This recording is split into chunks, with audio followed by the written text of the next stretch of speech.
ನಮಸ್ಕಾರ ವೀಕ್ಷಕರೇ, ಮತ್ತೊಮ್ಮೆ ನಿಮಗೆಲ್ಲರಿಗೂ ಗೀಶ್ ಕಿಚನ್ಗೆ ಆದರವಾದ ಸ್ವಾಗತ. ಇವತ್ತು ನಾವು ಆರೋಗ್ಯಕರವಾಗಿರುವಂಥ ನುಚ್ಚಿನ ಉಂಡೆ ಹೇಗೆ ಮಾಡೋದು ಅಂತ ನೋಡ್ಕೊಂಡು ಬರೋಣ.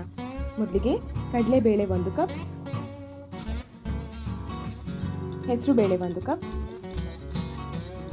ಹಾಗೆ ತೊಗರಿಬೇಳೆ 1 ಕಪ್ಪನ್ನು ಅರ್ಧ ಗಂಟೆಗಳ ಕಾಲ ನೆನೆ ಹಾಕೊಳ್ಳಿ. ಎಲ್ಲ ಕೂಡ ಒಂದೇ ಕಪ್, ಅಳತೆಗೆ ಸೇಮ್ ಕಪ್ಪನ್ನು ತೆಗೆದುಕೊಳ್ಳಿ. ನಂತರ ಒಂದು ಮಿಕ್ಸಿ ಜಾರಲ್ಲಿ ಕೊತ್ತಂಬರಿ ಸೊಪ್ಪು, ಕರಿಬೇವು, ಶುಂಠಿ,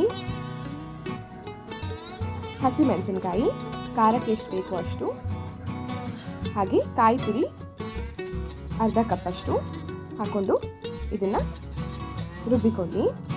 ತರಿಯಾಗಿರಬೇಕು. ನಂತರ ಇದಕ್ಕೆ ಬೇಳೆಗಳನ್ನು ಹಾಕೊಳ್ಳಿ ಮತ್ತು ರುಬ್ಕೊಳ್ಳಿ.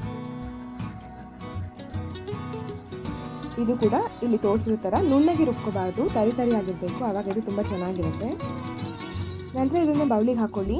ಮಿಕ್ಕಿರುವಂಥ ಕಾಯಿ ತುರಿಯನ್ನು ಹಾಕ್ಕೊಳ್ಳಿ. ಸ್ವಲ್ಪ ಸಬ್ಬಸಿಗೆ ಸೊಪ್ಪು 2 ರಿಂದ 3 ಚಮಚದಷ್ಟು,